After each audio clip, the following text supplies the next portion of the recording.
Hello and welcome to another episode of Between the Covers with myself, Daniela Blechner, aka your book journey mentor. So if you're watching for the first time, my name is Daniela Blechner. I am an author, book journey mentor, founder of a company called Conscious Dreams Publishing. We work with we work with authors from all over the world to help them to get their powerful messages and stories out there in the form of professional books. Now, if you just glance behind me at this bookshelf, they are just some of the 150 plus books that we've published over the last 6 years. I'm absolutely passionate about providing a platform for unseen, unheard authors so that they can have their voices heard and stories shared, so they can inspire, empower, entertain, and educate for generations to come. So if you're watching this show for the first time, this show really is about offering a platform for those authors, but also to give you, the reader, the viewer, an insight into what it actually means to create a book. A lot of the times people they might go to a library, you might order a book, but not knowing the whole journey, because it's a journey that goes in behind the creation, from idea to manuscript to publishing to book marketing, just not being aware of those different facets that make up the journey of publishing a book. So this is what this broadcast really is about.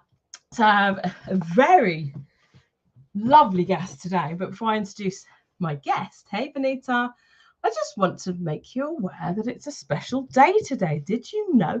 In fact, this whole month, it's in the US mainly. I mean, as you know, I'm based in the UK, but I want to bring it here to the UK. It's actually Audiobook Appreciation Month. So today marks the first day, something I'm very excited about. I found myself over lockdown listening a lot more to audiobooks. I don't know whether that was to do with the fact that I was sick of reading. I don't know whether it's to do with the fact that I think I had more time. So I started listening to audiobooks while I was cooking. I started listening to audiobooks while I was walking in the park, and it just seemed so much more leisurely. And I actually came to not even the conclusion. I did a lot of research and found out that it wasn't just me that was consuming these audiobooks over lockdown, and still am now. I'm a huge audiobook lover. So, little statistic for you from Statista. Audiobooks are growing rapidly. Sales revenue from consumer audiobook downloads in the United Kingdom reached 133 million British pounds in 2020, and that's up from 97 million pounds at the previous year. And it's soaring up even more to the point where it's actually overtaking the sales of ebooks. And there also is a lot of proven evidence, which I'll speak about next week, with young people especially. The increase of listening to audiobooks shot up over that period of time, and actually especially with young boys as well. And it's been a great tool to engage young people with reading, which is something I'm absolutely passionate about and run trainings about as well. So with that in light, we are offering a new service which I'm really excited about: audiobooks. So we've teamed up with a studio in London. Same studio, Kingship Studios, Peaches Presents, and Prophecy. Same studio that Amy Winehouse recorded her album Back to Black in. Staff are amazing. So we do everything from providing you with a narrator, or you can narrate it yourself. We'll do the studio mixing, book the studio time for you. But everything to do with publishing and promoting the audiobook we'll do. We'll create the 3D images of your book as well and help you to promote your audiobook. So I'm really excited about it. And we're offering discounts for the first 5 authors. I'm going to be speaking about, I think I'm going to offer you next week 5 tips or 5 reasons why having an audiobook is essential as an author. We already have our first client, Leah Bailey, who I interviewed last week. Her audiobook for Coffee and Paper Cuts is coming out very, very soon. So watch this space. So who do I have as my guest this evening? I have the awesome and amazing Kenny Harry, who's written his debut book, Being Invisible: Men of Color Talk About Love, Life, and Fatherhood. It is such an insightful book. We've been working on this for months and months. I feel like maybe coming up to a year on this book. It's absolutely incredible. It's full of insights from real life, from real life men in fathers groups, case studies, research, anecdotes. It just goes into so many facets in such depth. So I'd like to introduce our awesome and amazing author, Kenny Harry. So I'm going to be inviting Kenny, who is new to social media.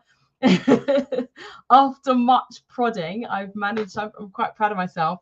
I've got him onto Facebook. He's on LinkedIn. He's only set up. Please show him some love, give him some hearts, tap the screen, share this out if you find this of worth and value. So, Kenny, how are you doing, and how does it feel being a published author finally? Wow, it's like an out-of-body experience, to be honest. It's like I've got my name on a book, but I'm over here. Shouldn't the two just be one? So it's also a nice feeling. It's been a journey of love. Amazing. For sure. So speaking of love, your book is called, your tagline is Men of Color Talk About Love, Life and Fatherhood. So we'll be cracking into all three of those things. But before that, what inspired you to write this book, and what's your really main message that you wanted to get out of it? Well, I mean, I'm a social worker by profession, and obviously a male. And I worked with a lot of men within families or separated from their families. And because I've done a lot of that type of work, I understood that when relationships break down, sometimes the fathers don't get to see their children for various reasons. It can be negative or positive reasons. And then, like most people, when you've got a particular job, you can talk to anyone who's in their profession. You kind of bring that job home, because people then start to call you your friends and family, start to call you about relationship issues. So I had a lot of men calling me, wanting to talk, wanting some advice. And what I realized, Danni, is I didn't always have all the answers. And all the books out there were American. And so I started to read a lot more American books to kind of like get the answers to the issues my friends and families and acquaintances were having. And then I realized it's an American theme. The culture is slightly different from ours, and that I'm talking to fathers individually. Maybe I just need to get them together to talk about the book. I mean, also at the time, I was going through a separation as well with my partner, and we were kind of growing apart. I mean, we had our children together, wonderful children, and now Terrell is now 20, Alea is now 24, and we were really good parents, and we still are really good parents. And then mum was, she's a really good mum. But what happened is we drifted. Yeah. And when the children got older, we found that we had grown apart rather than together, because we became mum and daddy. So on a personal level as well, I knew what some fathers were going through. But what I realized is that I need to get fathers together. I need to get fathers together so that we can talk about the type of issues, not just about relationships, but also about fatherhood, and also about life in general. How is life treating you as a black male? What are our hurdles that we're going through? So that's the kind of reason why I really decided to do the book. Danni, like you said, shout out to Danni, multi-talented. We just need to get together and to talk. So that's how it really began. It began in my front room, in fact. That's where I first met some fathers. So that's the beginning. Well, I was going to go on to ask you that, actually. I mean, you said there's so many interesting things there. And, I'm so glad that you have got this book, because as a woman, I just found it intriguing. I really felt like I had, the blurb, the bit at the beginning we've got is finally unhinged thoughts, feelings and secrets of men by men. A once-in-a-lifetime journey into the minds of men told in the language you all understand. So I really felt like I was there, immersed in those fatherhood groups that you'd been to, and getting a real insight into men's innermost thoughts on so many different topics. It was amazing. So first question, I guess, is how easy or difficult was it to come across these fatherhood groups, and how going into the dynamics of it? We hear a lot that men find it difficult to open up and talk, and they don't feel like they have safe spaces, and there aren't enough safe spaces. How easy was it to get them to open up, or for them to feel safe to open up? This started 10 years ago, so I know there's a lot that's happened since, and there's a lot more fatherhood groups. But when I started, there wasn't much. So it started in my front room with about half a dozen fathers, and then it branched out. I met fathers in South London, Hartlepool, Brixton, Tower Hamlet. So they just started to spread out. And what happened, Danny, is that it seemed like the more fathers I spoke to, the more they had to say, because my book started off as I'm just going to do a how-to book of six chapters on a couple of issues that men are talking to me about. 6 chapters. And it took on a life of its own, and I had to go with the flow. And what I realized is that the more groups I met, the more men had issues to talk about. And one of the things and there's a big chapter in the book about masculinity, and where does that come from, and how do we embrace it, and how does it impact on men? And you talked about men not wanting to talk. Certainly I had groups where we had great difficulty getting the men to open up. But what I realized is a little bit of rice and peas and chicken.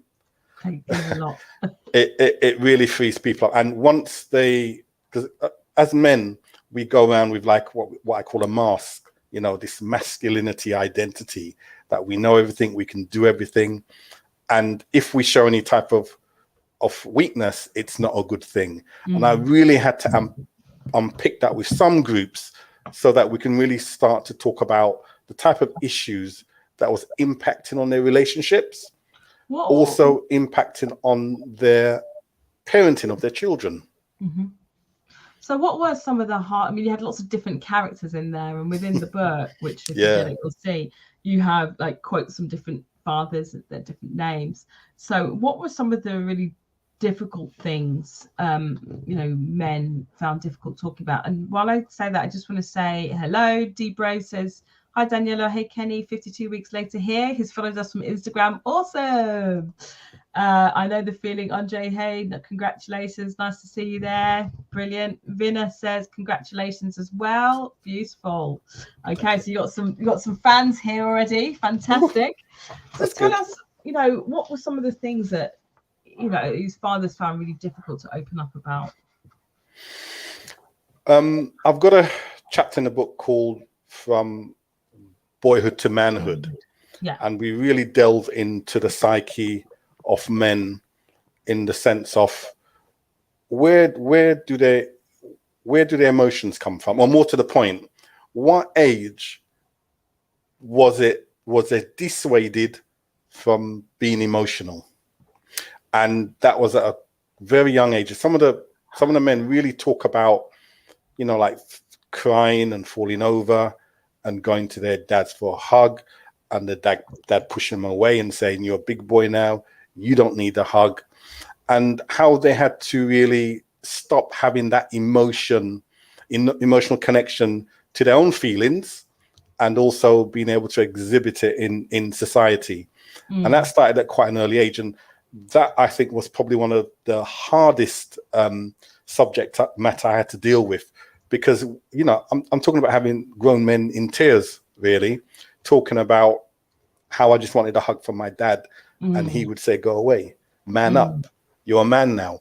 And how that it started a ball rolling within primary school, in secondary school, and in adulthood, where it was reinforced that having emotions was seen as a weakness. And I had some men leave the group because it's too hard for them.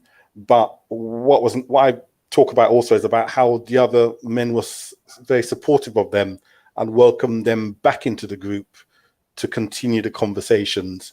I think that was one of the hardest areas, and I hope you get to read that, and how masculinity has affected them as fathers and as lovers as well, how that's impacted on them. That was a very difficult thing to write. I think the other area that was difficult to write about was as a black male having to live in the UK, and how that has affected them as males, how they've become very strong in one way because they have to face racism at work, but very brittle in the sense of taking all that home and not being able to share it and not being able to comprehend what's going on for them, and really get promotion in work, and how that impacts them as a male, and how it impacts them as parents and as a partner. I think we talk quite a lot about that in the book. Yeah, definitely. I want to touch on what you spoke about in the beginning, which was about affection, which is definitely a thing, certainly with African Caribbean households, especially black men. I mean, I can talk from a personal point of view. I've encountered men who are tougher with their young boys growing up because that's how they were brought up. You know, a lot of their parents weren't born in the UK, and so they're used to, you know what I mean, the kind of tough love. The tough love, man up. You're a man up. I know this is, you know, is something that across, you know, transverses across all races and backgrounds, but I mean, especially within the black community, there's this barrier, I think, when it comes to, you know, men and showing affection. Do you think, or did you come across men who maybe parented their sons differently to young girls? And how did they sort of start to unpick where that stems from, that lack of affection or that sense of, you know, man up attitude? Where did it come from? Yeah, I think you're right, Danny, when you talk about different cultures also have this, in the sense of how do you bring up a male, and I've got a chapter on how to bring up a male, as well as a chapter on how to bring up a female, because I think they're equally as important. And this tough love, really, and I've done generations. I worked with fathers who are 60 down to fathers who are 25. So you find that the younger generation of fathers, it's slightly different for them in the sense of the tough love is exhibited in different ways. It's more like sanctions and stuff. But if you go back to the 70s or 80s, this tough love was really about manning up, and how your dad would discipline you is with a belt or a slipper or a branch or anything they can find. And I remember one male telling me about how when his dad raged, and he would pick up anything he could find to hit them with. And you got to remember, in those days, it was seen as the norm, so to speak. Because what happened is these kind of disciplining styles was transferred from Africa and the Caribbean, and our parents brought that to this country. Our dads had tough love from their dad, so granddad was the same as dad, and dad then done that to the first generation over here. And what you found is a lot of men my age now experience being hit with a belt or whatever else their father could find, and it was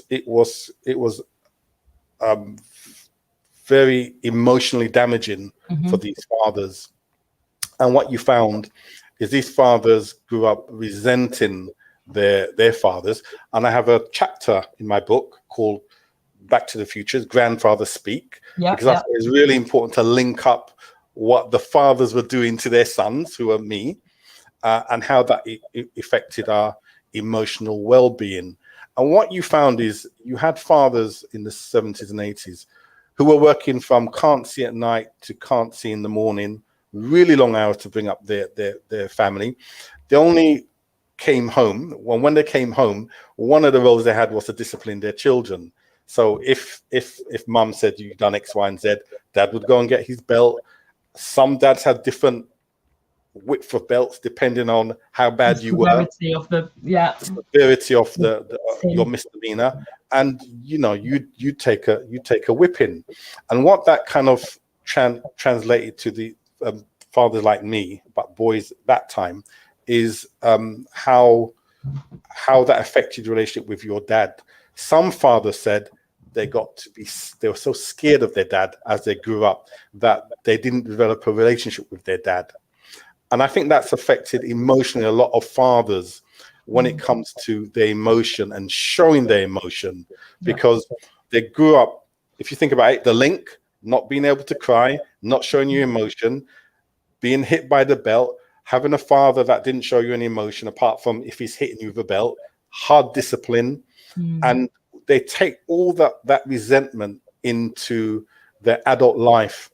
And one of the things I say is that it's really important, whether you're male or female, it's okay to have counseling, to go through the issues that you've built up. Because what I found with some fathers, and you mentioned, I think you're talking about a type, Danni, there's some fathers that I met that were so, they really lacked insight into who they are. Because what they've done is they kind of buried that feeling of the boy and buried that emotion and never really resolved it with their fathers, or never went to counseling to resolve it. And they take all that rage, that anger into their relationships with them. Exactly. Yeah. And they just cannot, they cannot filter their emotions. They cannot understand where it's coming from, what their triggers are, how to manage their emotion and their anger. And they take it through their relationships from one to another. So you get a poor woman who goes out with that guy. It doesn't work because of these reasons. Then he carries on and he continues and he continues. And it's a never-ending cycle. Yeah, I was going to go on to say thank you for that. That I think, you know, there's two main things in life that are the catalyst for people, if they so wish, to really address their childhood wounds. One is definitely having children. That's where you learn the most about yourself, I believe. And the second is having relationships. So all of these things that you say that you suppressed as a young boy or as a young girl, they start to come out when you're in that intimate relationship. And then bringing up a child, you're faced to confront, or you may find yourself subconsciously repeating the patterns from what you see because you don't know any different. Did you come across any fathers who wanted to break the cycle that they found themselves in, that they weren't happy with? Definitely. And that was very moving. I mean, I'm welling up just thinking about it, to be honest. That was very moving testimonies from fathers where one guy found himself, his son was crying, and one guy found himself just saying to his son to man up. What are you crying for? Just man up. The guy was only 8.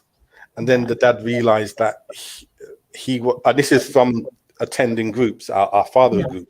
He realized that he's becoming like his dad, and he didn't like it. So he said, I remember I went over and I just hugged my son. And for me, that was the beginning of me not being like my father, letting go from what I learned. Because it's not that he agreed with how his father was. It's just that we all learn parenting, whether we like it or not, informally from our parents. Yeah. We choose which parts to accept and take, and we choose which parts to let go of, like the belt, for instance. And I felt that was quite emotional for him. But we still had fathers who insisted on the rod. Oh yeah, you're always going to have them, aren't you? I mean, you see it now sometimes, you know, with these videos that you watch, you know, give her a couple of smacks. Do you know what I mean? Like, yeah, never done me any harm. I got beat, never did me any harm. Look at me now, I'm fine. I'm fine. I'm fine. Yeah, a hanky. Perpetually single and, you know, unable to form a relationship, but fine. Yeah, and also I found that fathers, again, another touching thing, fathers who brought up their daughters and started to drift from their daughters around about the age of 13, 14, when girls start to get more involved in singing, dancing, and then they feel as if they're not as close to their daughters, and then re-establishing a link with their daughters later when they realize that, yes, your daughter has emotions, and there's nothing wrong with that. Everybody should have emotions. Men and females should have emotions. Yeah. It's part of our DNA. It's part of who we are. We should have part of a masculine identity and a feminine identity. And one father was talking about how he felt like he just let mum deal with all the drama. Yeah. His daughter saying, "Oh, that one's not talking to me at school, and that one's not talking to me," and he just thought, "Oh God, you know, I glazed over." And it was really nice talking to fathers who are saying, "You know what? No, I don't want to leave, not be part of my daughter's life. I want to go through this roller coaster with her, because at the end of the roller coaster, she's still my daughter, and she's still evolving and developing. And that was quite nice, because we talk a lot in the book about daughters and about the negativity around having dark skin, for instance, in this country, or being a black woman full stop, and how education is important, and how women of 30, 40 years ago, certainly my sisters, were told, career advice, become a typist in the typing pool. And, you know, you see women now who are entrepreneurs, and we want to continue with that. We want to continue to build our daughters to be the best that they can be. And as a father, you can't just be a father because she gets a boyfriend and all of a sudden, I don't like that boy, why are you going out with him? You have to have a journey from when she's a little girl. You know, we hear this word daddy's girl, and I know hardened men who melt when they have daughters, and how they emotionally involved and attached to them. But don't let that slip as they get older, because once they start to go through secondary school and start to want a career, they need your help as well as your son needing your help. It sounds like, well, I know from reading your book that these fatherhood groups that you went to are really powerful and a really great way for men to feel safe to speak and have an outlet, and also to come in maybe from one perspective and feel free to come out with another, you know, to have your perspective changed or challenged. Do you feel like there's enough of these safe spaces for black men in particular? And I guess my second question leading on from that is, were there any men that you came across who you feel made a huge transformation from when you first saw them, whether in thought or action?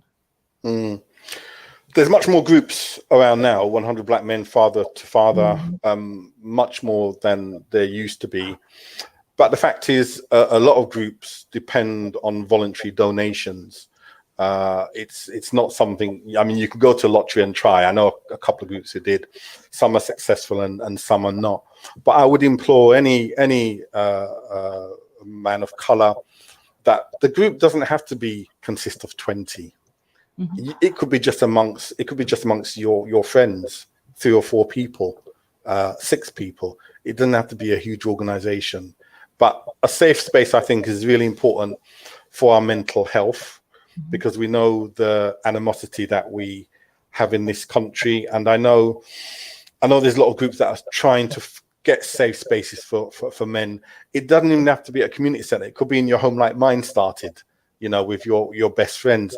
But it's so important for our mental health that we talk about the issues that are important to me. And one of the issues we spoke about in the book as well around masculinity is the desire not to be wrong, the sexual conquest, womanizing. We talk about all those type of topics and how the society kind of frames us. It's almost like we're in Hollywood and we're typecast.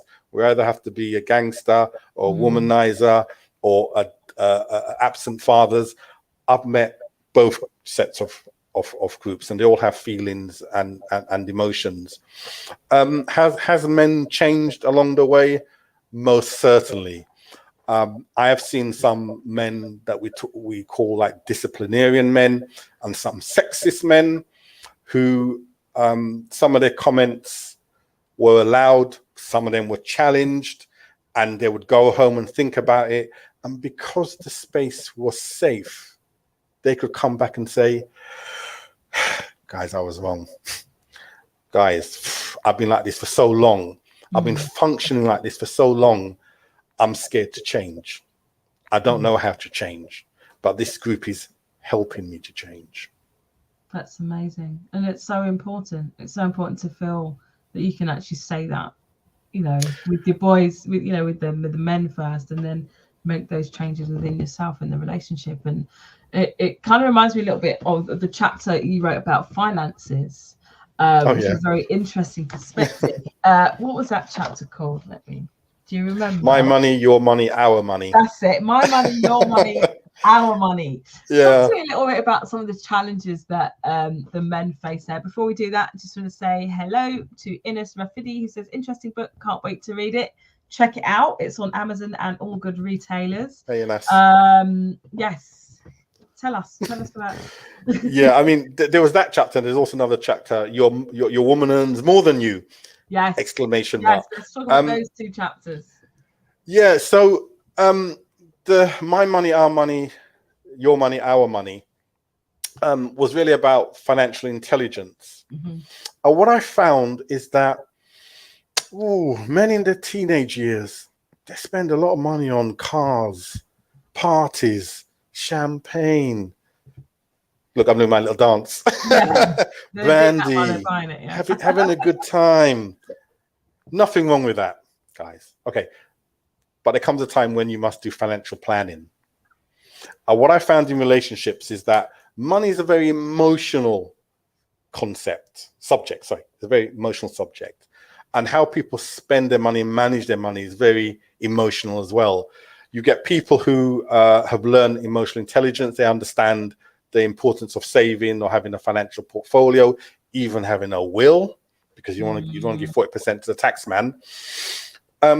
To men and women who have none of those things, they just like to spend their money.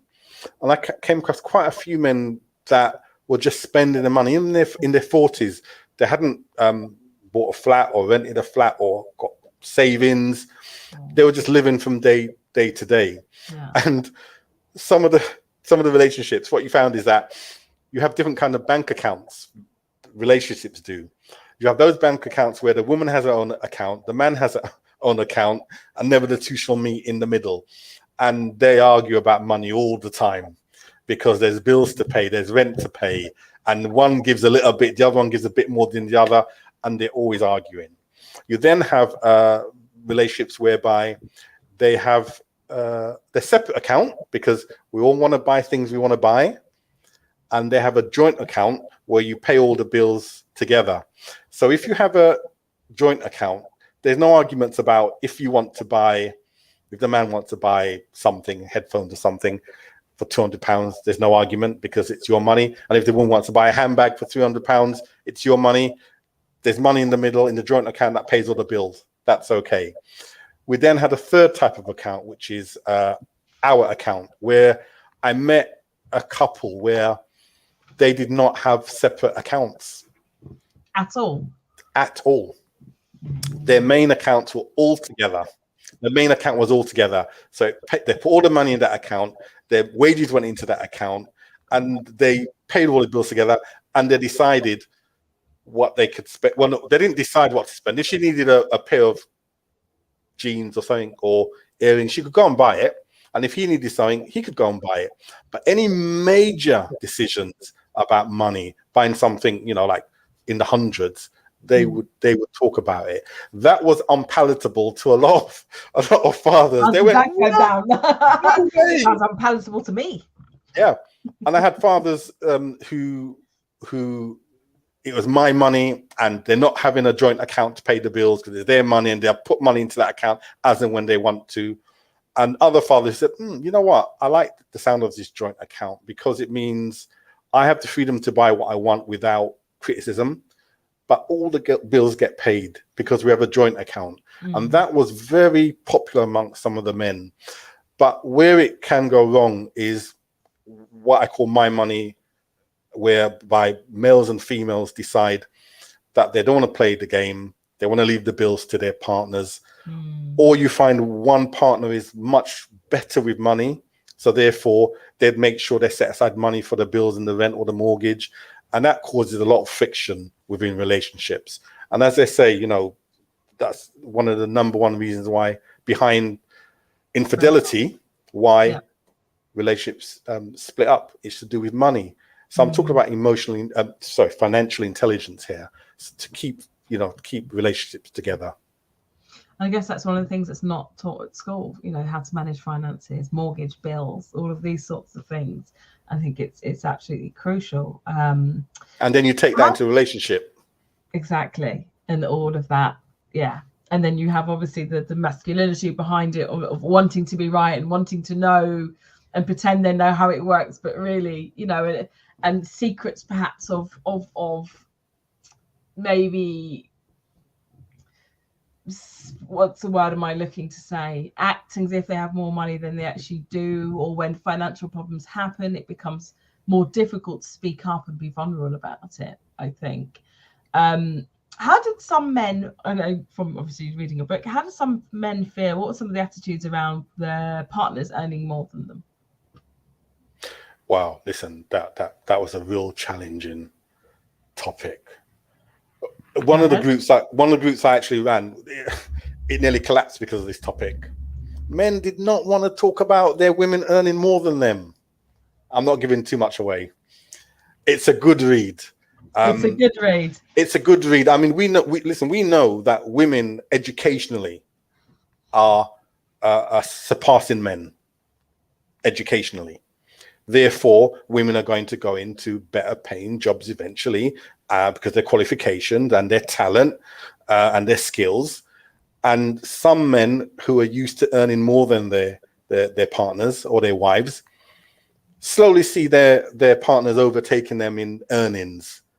Now, if your masculinity, part of your masculinity is wrapped up in earning, being the breadwinner, that can really affect your confidence. And also the ribbing of your friends. I mean, they're ribbing you as a joke, but is it a joke? You women, who wears the trousers in your house then? Your women is earning more than you.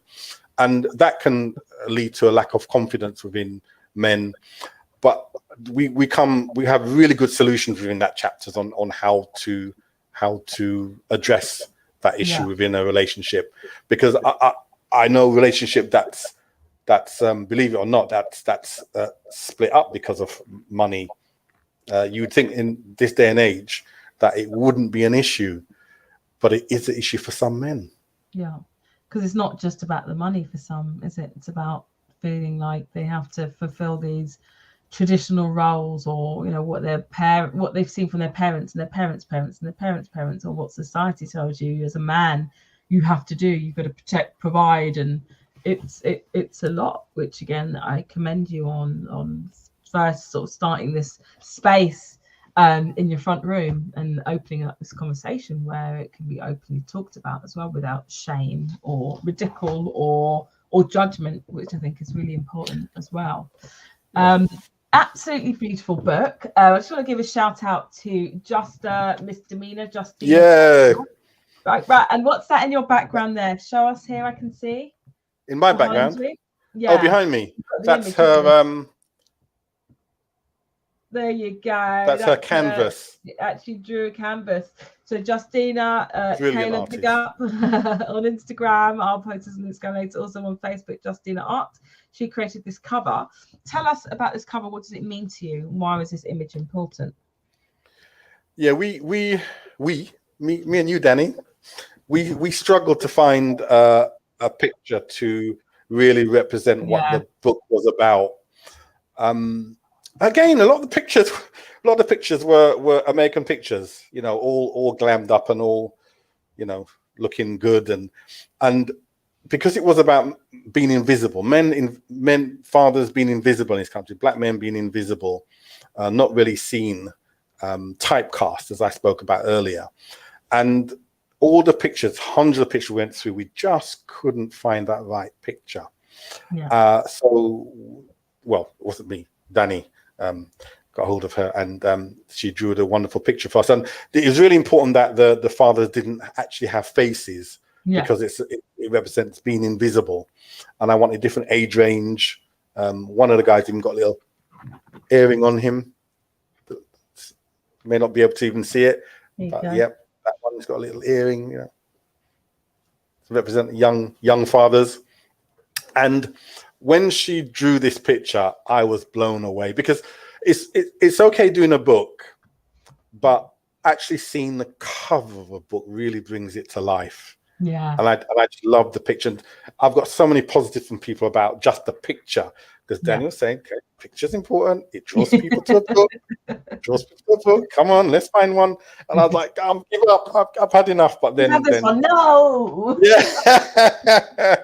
And then you put me on to her and it was great. So love the picture. I think it's an absolutely beautiful cover. It gets across what it needs to. It's striking.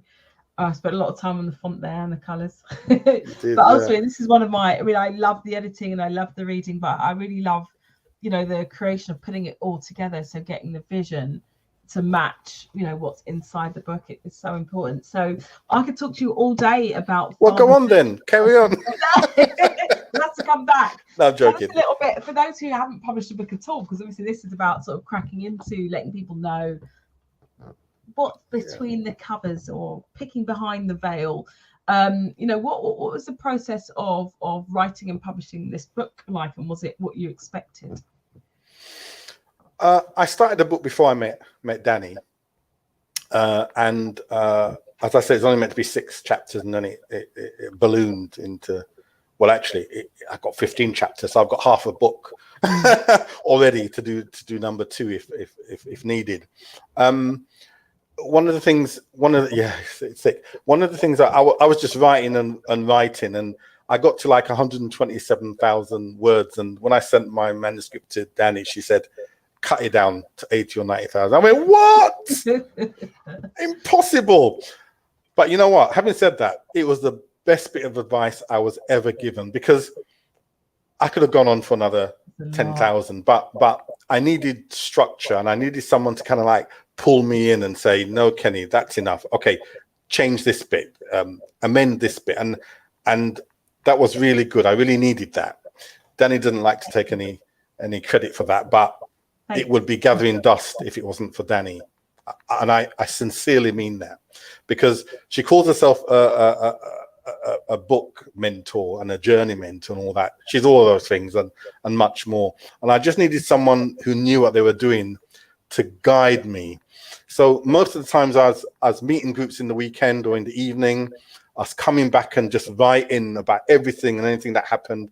And then after I just wrote everything, I would highlight the parts that I think was important for the book or relevant for the book, or another part I would highlight and say, okay, that actually belongs in another chapter.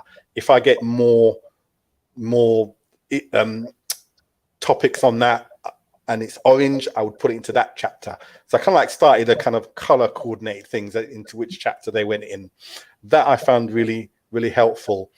And you have to have a certain amount of discipline, in the sense of, if you want to get something done, if you want to watch TV 7 days a week or watch a box set, you're not going to finish your book. No. You really have to say, okay, Wednesday and Saturday is my days for my book, and come what may, I'm going to do something about my book. Sometimes you have writer's cramp and you've got a block, but there's other things you can do with your book. And other times I found things were flowing and I just continued to write.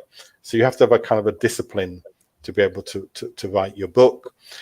The last thing I suppose I'd say, I mean, I there were times when I nearly gave up. No. Yeah, there were times. Glad you didn't. Funny enough, you know, it's women actually that got me to the finish line. I mention them in my book. I give them, I mean, 4 in particular I mentioned, because they were like, Kenny, what chapter are you on? Really? You should be on the following chapter. Where are you? Are you doing any tonight? And you know, women are strength. I mean, I come from a family of 4 eldest sisters. Wow. I've got my auntie and my 2 favorite aunties who are here on holiday from Dominica at the moment. Love you if you're watching me. It's that side of the focus and the drive that I find, that's my female side, and I get that from the females within my family and my friendship groups as well. Not giving up, getting to that line, finishing it, and I think that's really important. Amazing, and that's such a skill. It's so important. Completing what you set your heart up to, and I'm so glad that you and believing in what you're doing as well. 100%. I believed in the book. It's not that I sometimes I felt like giving up, not because I didn't believe in the book, because the time it was taking. Remember, I had to depend on fatherhood groups to be able to talk about these topics. Yeah. And when we're talking about, so your women earns more than you, ! That was stopping and starting all the time, because fathers wasn't turning up, 2 would turn up, 4 would turn up, 6 would turn up. It was a tender subject. Yeah. But you got there, Yeah. and now you can go to these father groups with the book. Yes. And have these as discussion points with existing father groups that you've been to and new ones that you may set up or new ones that you may come across. So, I mean, it's an absolutely fantastic tool. I mean, what is your job now that you've finished your book? This is the beginning. So it's out on Father's Day, which is the 19th of June. Yeah. But you can pre-order it now. So what's your plan with the book, and what do you hope to do? I think the plan with my book is to obviously take it to lots of community groups, in particular fatherhood organizations, to talk about their experiences, conferences as well. The University of East London, I was contacted by, believe it or not, and the book's not even out yet, to talk about fatherhood. And I thought that was great. I thought, wow, the funny thing about when you write a book is things just spring out where you least expect it to. Now, I'm not an expert on fatherhood. I've got 2 children, and I'll be taking fathers along with me because the book is about them and for them. So I want them to share in that experience as well, and take fathers of different age group to talk about fatherhood and their experiences and their relationship experiences as well. And also I've got a book launch coming up as well. I haven't done the flyer or anything yet, but Sunday the 3rd of July at Stratford Library. Chose Stratford because it has lots of rail and tube connections. So I hope on the 3rd of Sunday the 3rd of July people can come. They have to confirm whether it's between 10 or 12 and 2 and 4, but they'll confirm that with me, and obviously I'll advertise that to everybody. And I'll be sharing that as well. So yeah, and I'll be sharing that out as well. So if you're following me or Kenny, follow him, Kenny Harry, on LinkedIn and on Facebook, so you can keep up to date with what he's doing. Thank you. I hope the book is a good blueprint for fathers who are looking for answers in the 3 areas: love, life, and fatherhood. Amazing. That actually leads me to my next question. I've got 2 more, or last question. What is your top advice for new fathers? What is the kind of wisdom you want to impart? No pressure. Wow. For new fathers, I would say get the support of your family and friends, I would say, because it's not easy being a new father. I would say read my book. Join a fatherhood group if you can, because one of the things you'll find is that you're so concentrated on bringing up your child, whether it's a male or female, you can forget about your relationship. So we have responsibilities, and I talk about Nelson Mandela in my book about saying our responsibilities is our family and our community and ourselves, because you have to be self-aware and always be willing to grow as a father and learn new techniques. Don't think you know it all. There's no reason why you should know it all. Learn from others who have been there, and join a fatherhood group if you can, or read my book so that you can take into fatherhood what you've learned as a male, but not be stuck what you've learned as a male, because sometimes there can be negative things about a male that you've learned. And as you go through the journey of being a father, you learn new parenting skills and you become more confident. And don't forget your partner or your wife within that, because they too need your time and energy and affection as well. Amazing. Thank you so much. That's such amazing advice. We have got one last question here. Benita, or one of our authors, saying noted. She's got the 3rd of July written down in her book. Her book's actually launching on the 4th of July. We've got a book launch for that. So that's exciting, getting authors together. Joel Principles asking, hi, Kenny. Have you thought of having an audio version for those who don't read much? I was just speaking about audio books at the beginning of this broadcast. It's actually Audio Appreciation Month, and we've started rolling out audiobook services. So, Kenny, what do you reckon? I've had about 6 fathers said to me, "Is it in audio?" I'm getting a gender thing here. I haven't had one woman ask me for an audio. So, what is this? Is that women read more intelligence there, or is it that guys just like to hear the sound? I don't know. I'm just jesting, to be honest. From research, women do read more, but as a whole, audio books are becoming a lot more. They've taken off a lot since 2020, since lockdown, and it's actually been a great way to engage young boys with reading as well. And myself, I've really built up my audiobook list over the last 2 years because I just read a lot.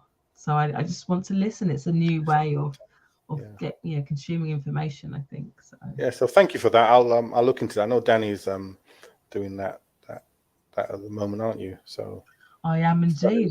Certainly look into that. Fabulous. Let's get this off the ground first, and we'll see how we get on. You might want to take a breather.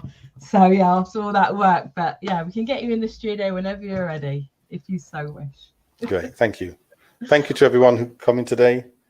I appreciate Brilliant. that. Oh, and Leah, one other thing, Leah. Sorry, I didn't come to your launch because our birthday coincided. So I hope your launch went well. Oh yes, Leah's book launch was amazing. No worries, you had the same birthday, so I hope you had a great time as well. She's done the audio book with us, and here you go. You've got a female saying she would love an audio. Yes, Vinita, tell him. Okay. Yeah, you tell me. So noted. Joelle said, men multitask whilst listening to good material. True. Yeah, So that's true. And Vinita says, brilliant interview. Fantastic. Thank you so much, Kenny. So just to finish off, how can people connect with you and where can people get your book? They can get my book on Amazon, which is the main place. It's there now. You can pre-order it. You can also contact me on my email address, Kenny Fete, Fete @hotmail.co.uk. I'm on Facebook. I'm also on LinkedIn, and I know Danny wants me to stay on Instagram, but I don't like Instagram. No, it's fine. Just find the platforms that work for you. It was big enough. It was hard enough to get Twitter, Facebook, and LinkedIn. So that's the start. Those are your platforms. They are. Okay, good. Okay, cool. And there's a link to Amazon on there to purchase the book. Perfect. We will add the link onto the broadcast as well. Oh, Dunstan from 100 Black Men of London is here now. Ah, Dunstan. He's saying, did you go to Stratford School, Kenny? Yes, I did. Did you go to Forest Gate and try to beat me up? Let's take this offline. Forest Gate School used to just come and beat us up all the time. Dunstan Cavell. I remember Dunstan. Hi, Dunstan. Tall Dunstan used to do the 400 meters. He used to be fast. Oh, you remember him from school? I do, yes. Serious. I tagged him in because I know he's part of the 100 Black Men of London. Wow. Such a nice person, even at the age of 14. Oh, wow. Greetings, he says. Well, Dunstan, we're about to finish up. So please do watch the replay. And I think you need to team up with Kenny and do some kind definitely. of Forest Gate, was it? / Stratford Boys.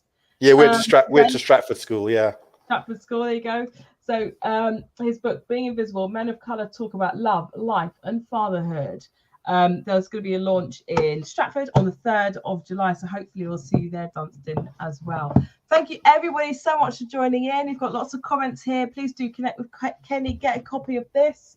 It's Father's Day coming up. So what better way to get a glimpse into fathers and some of the struggles they face and the rewards than getting this book, Being Invisible, Men of Colour Talk About Love, Life and Fatherhood. Kenny, it's been an absolute pleasure.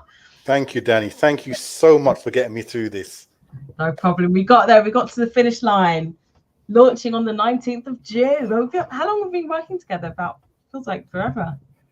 A year. A year, hasn't it? Yeah. Wow. It's been a great year. A year in July. Oh, wow. Next month. Yeah. We've got an anniversary coming up. We have. We have. I've got some of this if you want some. I'll pass it down the yes. Save that for the 3rd. I'll be on that. All right, fantastic. So join us next week, 7 p.m. GMT, 2 p.m. EST, where I will be giving you 5 reasons why publishing an audiobook is just an amazing idea. Not just because we're offering the service, but it's just an amazing thing to be able to offer as an author as well. So see you next week, 7 p.m. GMT. My name has been Daniela Blechner, speaking to the awesome and amazing. I'm going to say a name here. Kenny, say a name. Kenny. Bye, everyone. Bye-bye. Thank you all.